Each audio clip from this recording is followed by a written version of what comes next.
안녕하세요. 실천신학 11번째 강의를 시작하겠습니다. 이번 장의 주제는 교회와 공공성입니다. 교회는 예배와 교육, 친교를 위해 모이는 공동체이지만 동시에 세상 속에서 하나님의 뜻을 드러내도록 부름받은 공적 공동체입니다. 이번 강의에서는 먼저 공공신학이 무엇인지 살펴보고 경제, 정치, 사회 영역에서 교회가 어떤 기준으로 참여해야 하는지 알아보겠습니다. 이어 기후변화와 환경 파괴의 시대에 창조세계 신학이 왜 중요한지 살펴보고 마지막으로 종교적 문화적 다원주의 사회에서 복음의 유일성과 타자에 대한 존중을 어떻게 함께 지킬 것인지 성찰하겠습니다. 실천신학의 관점에서 공공성은 교회가 정치 집단으로 변해야 한다는 뜻이 아닙니다. 오히려 복음의 가치가 개인의 내면과 예배당 안에만 머무르지 않고 정의와 평화, 생명과 화해, 창조세계 돌봄이라는 구체적 삶으로 나타나야 한다는 뜻입니다.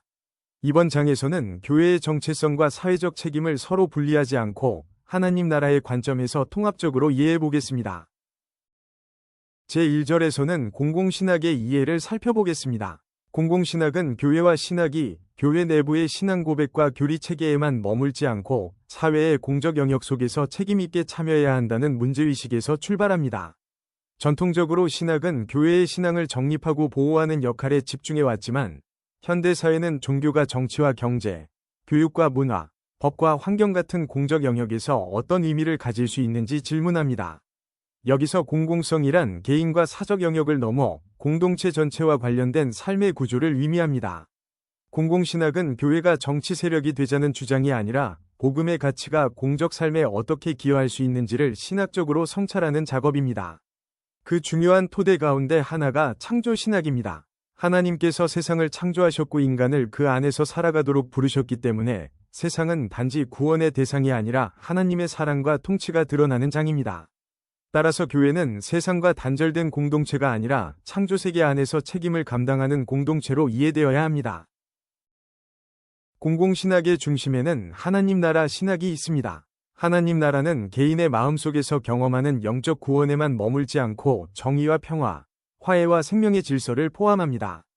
예수께서 병자를 고치고 억압받는 사람을 회복시키며 사회적 경계를 넘어 사람들과 관계를 맺으신 모습은 복음이 공적 차원을 가진다는 사실을 보여줍니다.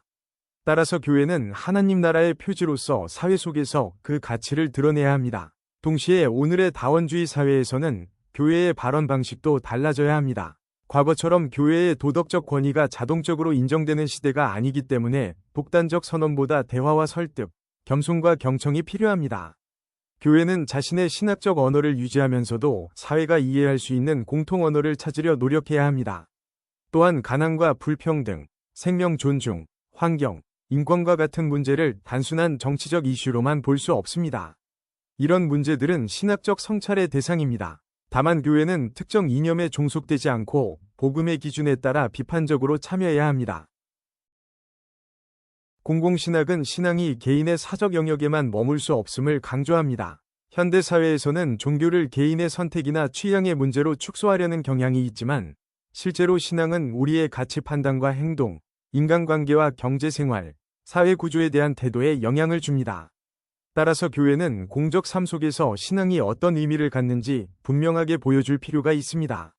그러나 공공성은 교회가 외부 사회를 향해 말하는 것만을 뜻하지 않습니다. 교회 내부의 구조와 문화도 함께 성찰해야 합니다. 교회가 사회의 불의와 부패를 비판하면서 내부에서는 재정의 불투명성이나 권위주의, 차별을 방치한다면 외부의 신뢰를 얻기 어렵습니다. 정의와 투명성, 책임성과 공정성은 먼저 교회 공동체 안에서 실천되어야 합니다. 이런 점에서 공공신학은 선택적인 관심사가 아니라 하나님 나라를 증언하는 교회의 필연적 사명입니다. 창조신앙과 하나님 나라의 비전을 토대로 교회는 복음의 본질을 지키면서도 공적 삶에 책임있게 참여해야 하며 실천신학은 그 구체적인 방향을 제시하는 역할을 합니다. 제1절의 핵심을 정리해 보겠습니다. 공공신학은 교회가 세상 속에서 어떤 존재로 살아가야 하는가를 묻는 신학적 작업입니다. 첫째, 창조신학은 세상이 하나님의 통치와 돌보심의 영역임을 보여줍니다. 교회는 세상을 단지 죄악된 공간으로만 보거나 그곳에서 도피하는 공동체가 아니라 하나님의 창조세계 안에서 책임을 감당하도록 부름받은 공동체입니다. 둘째, 하나님 나라 신학은 교회의 공적 사명이 정의와 평화, 화해와 생명의 질서를 드러내는 데 있음을 가르칩니다. 하나님 나라는 개인의 내면적 구원과 사회적 책임을 분리하지 않습니다. 셋째, 공적 책임은 대화와 설득, 그리고 교회 내부의 자기 성찰을 포함합니다. 오늘날 교회는 권위를 강요하기보다 겸손하게 소통하고 사회를 비판하기 전에 자신의 구조와 문화가 복음의 가치에 맞는지 돌아보아야 합니다. 결국 공공신학의 목표는 교회를 정치 세력으로 만드는 데 있지 않습니다. 복음의 본질을 유지하면서 세상의 공적 삶에 책임있게 참여하고 하나님 나라의 가치를 삶과 공동체로 증언하는 것이 핵심입니다. 제2절에서는 경제, 정치, 사회 참여를 살펴보겠습니다. 신앙은 개인의 내면적 확신에만 머물지 않고 인간이 살아가는 제도와 구조, 공동체의 질서와 연결됩니다. 실천신학은 교회가 경제와 정치, 사회 영역에 참여할 때 어떤 신학적 기준을 가져야 하는지를 묻습니다.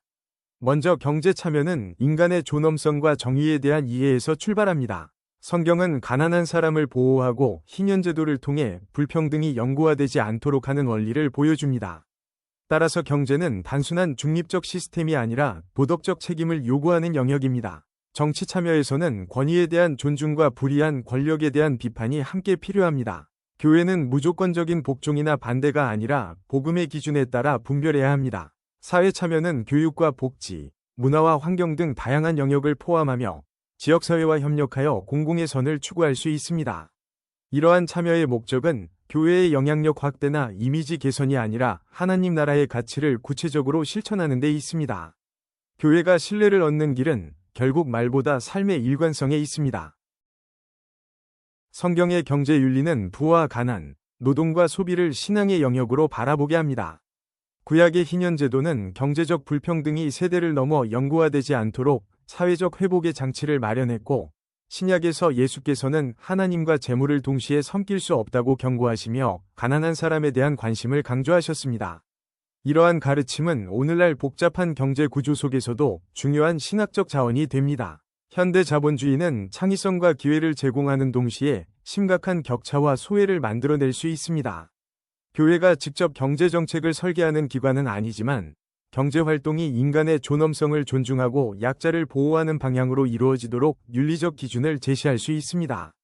정직한 노동과 공정한 거래, 책임 있는 소비, 약자를 배려하는 제도는 모두 신앙적 성찰의 대상입니다. 경제적 실천은 거창한 정책에서만 시작되는 것이 아닙니다. 과도한 소비를 절제하고 지역의 소상공인을 지원하며 공정한 생산과 거래를 고려하는 일상의 선택도 신앙의 표현이 될 수 있습니다. 교회는 성도들이 일상적 경제생활 속에서 복음의 가치를 실천하도록 가르쳐야 합니다. 정치 참여에서 가장 중요한 원칙은 복음의 기준에 따른 분별입니다. 교회는 특정 정당이나 정치 세력의 도구가 되어서는 안 되지만 그렇다고 공적 정책과 제도에 대해 무조건 침묵할 수도 없습니다. 생명 존중과 인권, 정의와 평화는 성경과 신학의 중요한 가치입니다. 구약의 예언자들이 왕과 지도자들의 불의를 지적했듯 오늘의 교회도 불의한 구조 앞에서 예언자적 목소리를 낼 수 있어야 합니다. 그러나 그 방식은 강압적 선동이나 적대적 언어가 아니라 대화와 설득, 책임 있는 시민 참여여야 합니다. 또한 현대사회는 정치적 양극화와 경제적 격차로 공동체의 갈등이 깊어지고 있습니다. 교회는 이러한 갈등을 더 부추기는 곳이 아니라 화해와 중재의 공간이 되어야 합니다. 디지털 시대에는 정치적 의견과 사회 이슈가 온라인에서 빠르게 확산되기 때문에 책임 있는 언어 사용도 중요합니다. 확인되지 않은 정보를 공유하거나 감정적으로 상대를 공격하는 행동은 공동체를 해칠 수 있습니다. 신앙은 공적 담론 속에서도 절제와 진실성, 사랑과 책임을 요구합니다. 경제, 정치, 사회 참여를 판단할 때 교회가 반드시 기억해야 할 것은 복음이 특정 이념보다 앞선다는 사실입니다. 어떤 정치 이념이나 경제 체제도 복음과 동일시될 수 없으며 교회는 성경과 전통, 이성과 경험을 함께 고려하면서 비판적으로 판단해야 합니다. 첫 번째 기준은 인간의 존엄성입니다. 모든 인간은 하나님의 형상으로 창조되었기 때문에 어떤 제도나 정책도 인간을 단지 수단으로 다루어서는 안 됩니다. 두 번째는 약자 보호의 우선성입니다. 성경은 가난한 사람과 이방인, 과부와 고아를 보호하라고 반복해서 명령합니다. 오늘의 상황에서는 사회적 약자와 소외된 계층에 대한 특별한 관심으로 나타날 수 있습니다. 세 번째는 공동체의 평화입니다. 정책이나 제도가 사회적 갈등을 확대하는지 정의와 화해를 촉진하는지를 분별해야 합니다. 교회는 세상을 지배하기 위해 존재하는 것이 아니라 정의와 사랑, 평화를 증언하기 위해 존재합니다. 따라서 공적 참여의 목표는 정치적 승리가 아니라 하나님 나라의 가치를 사회 속에 신실하게 드러내는 데 있어야 합니다. 제2절이 핵심을 정리하면 교회의 경제, 정치, 사회 참여는 권력이나 지배를 위한 활동이 아니라 정의와 사랑, 평화를 증언하는 하나님 나라의 실천이어야 합니다. 경제 영역에서는 인간의 존엄성과 약자 보호, 정직한 노동과 공정한 거래, 책임 있는 소비가 중요한 기준이 됩니다. 정치 영역에서는 특정 정당이나 세력과 복음을 동일시하지 않으면서도 생명과 인권, 정의와 평화의 문제에 책임 있게 목소리를 내야 합니다. 사회 영역에서는 교육과 복지, 문화와 환경 문제에 관심을 갖고 지역사회와 협력하여 공공의 선을 추구할 수 있습니다. 이 모든 판단에서 복음은 어떤 이념보다 앞서야 합니다. 교회는 성경과 전통, 이성과 경험을 통해 정책과 제도를 분별하고 인간의 존엄성을 증진하는지, 약자를 보호하는지, 공동체의 평화를 촉진하는지를 살펴야 합니다. 또한 말과 행동이 일치해야 합니다. 외부 사회를 향해 정의를 말하면서 교회 내부에서는 불투명함과 차별을 방치한다면 공적 증언은 힘을 잃게 됩니다. 공적 참여는 결국 교회 자신의 삶에서부터 시작되어야 합니다. 제3절에서는 생태 위기와 창조세계 신학을 살펴보겠습니다. 21세기는 기후변화와 환경 파괴, 생물 다양성의 감소, 자원 고갈과 같은 심각한 생태 위기의 시대라고 불립니다. 이러한 문제는 단순한 과학적 현상이나 정부 정책의 문제로만 볼 수 없습니다. 생태 위기는 인간이 자연을 어떻게 이해해 왔는지, 무엇을 소유하고 소비하며 어떤 방식으로 살아갈 것인지에 대한 가치관 전체를 다시 질문하게 합니다.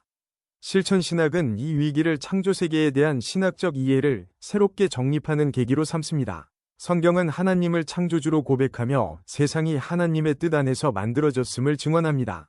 따라서 자연은 인간의 편의를 위해 무한정 사용할 수 있는 자원이 아니라 하나님께 속한 창조세계입니다. 인간은 그 안에서 특별한 책임을 맡았지만 주인은 아닙니다. 생태 위기를 신학적으로 성찰한다는 것은 환경 보호를 하나의 유행이나 부가적 사회운동으로 받아들이는 것이 아니라 창조주 하나님을 믿는 신앙과 인간의 청지기적 책임을 구체적인 삶의 방식으로 연결하는 것을 의미합니다.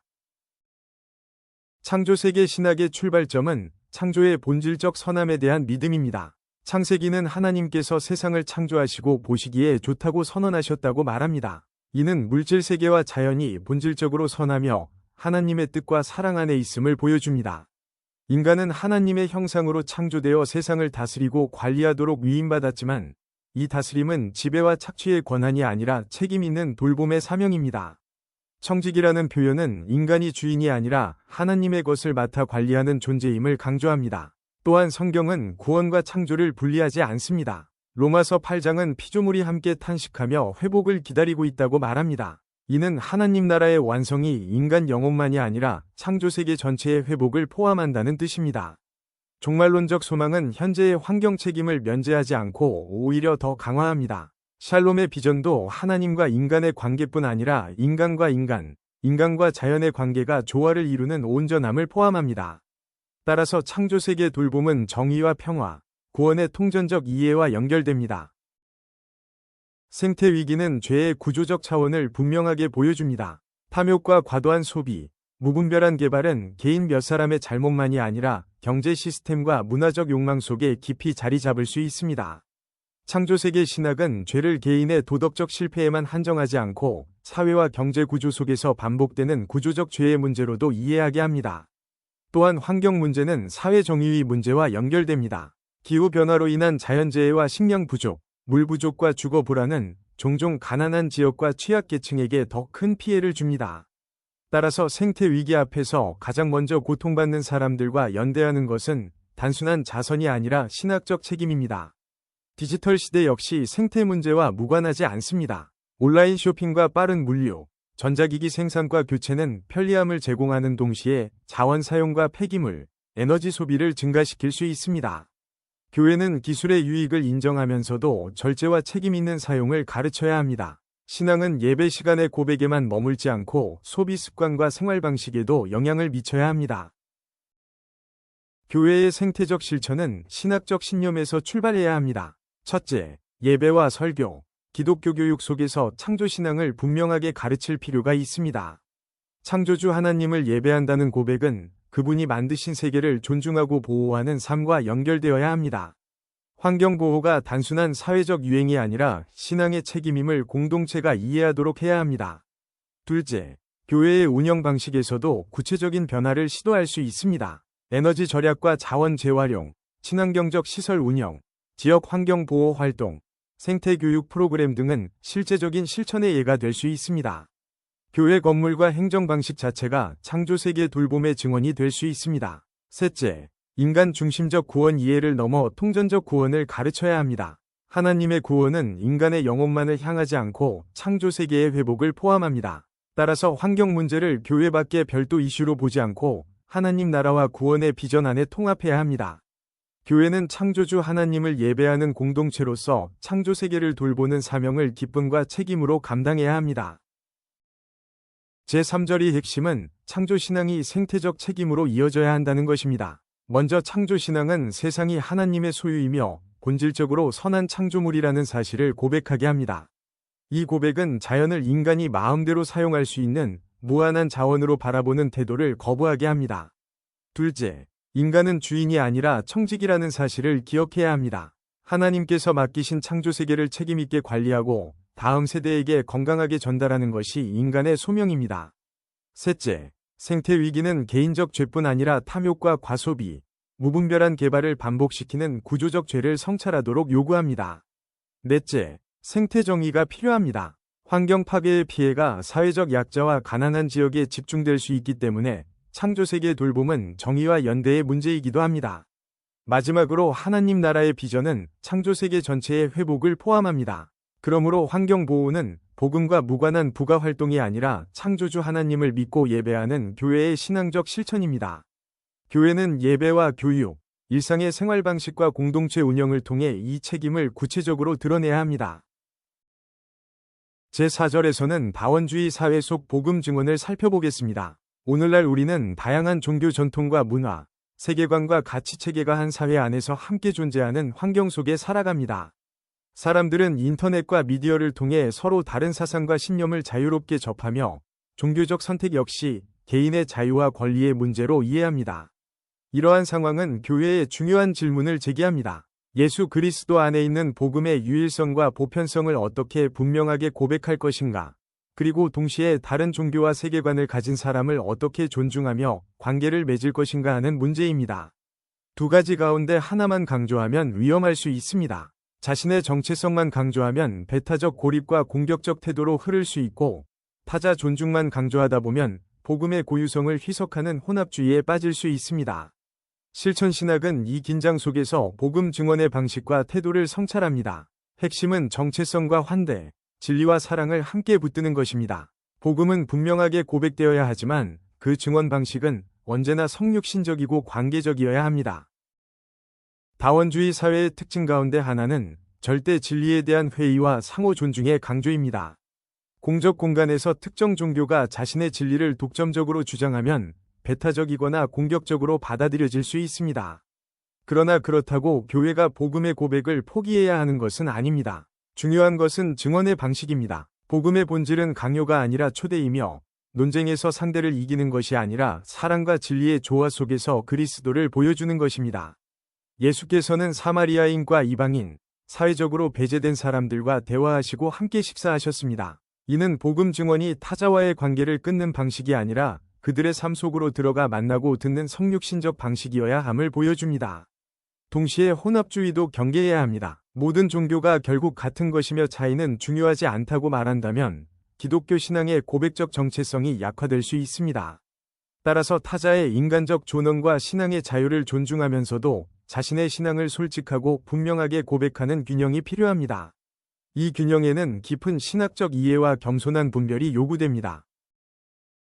다원주의 사회에서 복음을 증언하는 방식은 세 가지로 정리할 수 있습니다. 첫째는 경청입니다. 상대방의 신념과 삶의 경험을 이해하려는 태도는 신앙의 타협이 아니라 사랑의 실천입니다. 충분히 듣지 않고 자신의 말만 반복하면 복음은 상대의 실제 삶과 만나기 어렵습니다. 둘째는 삶의 일관성입니다. 다원주의 사회에서는 말보다 삶이 더 큰 설득력을 가질 수 있습니다. 교회의 도덕적 실패와 위선은 복음의 신뢰성을 약화시키지만 사랑과 정의, 겸손과 섬김을 실제로 살아내는 공동체는 강력한 증언이 됩니다. 복음은 주장하는 것만이 아니라 살아내는 것입니다. 셋째는 공공적 대화에 참여하는 것입니다. 사회적 이슈와 공적 담론 속에서 기독교적 관점을 제시할 수 있지만 그 방식은 공격적 선동이 아니라 이성적이고 존중하는 대화여야 합니다. 공공신학은 교회만 이해할 수 있는 내부 언어를 넘어 사회가 이해할 수 있는 공적 언어로 복음의 가치를 표현하도록 돕습니다. 경청과 삶, 대화가 함께할 때 복음 증언은 더 성육신적이고 설득력 있게 이루어질 수 있습니다. 다원주의 사회는 교회에 도전만 주는 것이 아니라 새로운 선교적 기회도 제공합니다. 다양한 영적 전통과 세계관을 접하는 사람들은 오히려 삶의 의미와 정체성, 궁극적인 소망을 더 깊이 탐색하기도 합니다. 교회는 이러한 탐색을 정죄하거나 무시하기보다 함께 질문하고 동행하는 공동체가 될 수 있습니다. 복음은 타 종교를 단순히 공격하는 방식이 아니라 인간이 찾는 궁극적 의미와 구원의 소망이 그리스도 안에서 어떻게 드러나는지를 겸손하게 제시해야 합니다. 디지털 공간에서도 같은 책임이 요구됩니다. 다양한 종교 콘텐츠와 의견이 빠르게 퍼지는 온라인 환경에서는 극단적 주장과 혐오 표현도 확산되기 쉽습니다. 교회와 성도는 감정적 대응보다 진리와 사랑을 결합한 책임 있는 소통을 선택해야 합니다. 무엇보다 복음 증언은 성령의 역사에 의존합니다. 논리와 설득은 중요하지만 인간의 지혜만으로 마음을 변화시킬 수는 없습니다. 따라서 교회는 기도와 겸손 속에서 증언의 사명을 감당해야 합니다. 선교는 논쟁의 승리를 목표로 하는 일이 아니라 관계 속에서 소망을 나누는 여정입니다. 오늘 11강에서는 교회와 공공성이라는 주제를 4가지 영역으로 살펴보았습니다. 먼저 공공신학은 교회가 내부의 신앙생활에만 머물지 않고 창조신앙과 하나님 나라의 비전을 바탕으로 사회의 공적 삶에 책임있게 참여해야 함을 강조합니다. 둘째, 경제, 정치, 사회 참여에서 교회는 특정 이념이나 세력에 종속되지 않고 인간의 존엄성과 약자 보호, 정의와 평화라는 복음의 기준을 따라 분별해야 합니다. 셋째, 생태 위기는 창조세계에 대한 인간의 태도와 삶의 방식을 새롭게 성찰하도록 요구합니다. 인간은 창조세계의 주인이 아니라 청지기이며 생태적 책임과 생태 정의는 하나님 나라의 회복과 연결됩니다. 마지막으로 다원주의 사회 속 복음 증언은 정체성과 환대, 진리와 사랑의 균형을 요구합니다. 교회는 배타적 고립에도 무비판적 혼합주의에도 빠지지 않고 경청과 삶의 일관성, 공공적 대화를 통해 복음을 증언해야 합니다. 결국 교회의 공공성은 세상을 지배하는 힘이 아니라 섬기고 화해시키며 창조세계를 돌보는 책임입니다. 오늘 강의를 잘 정리하시기 바랍니다. 함께 해주셔서 감사합니다. 다음 강의에서 뵙겠습니다.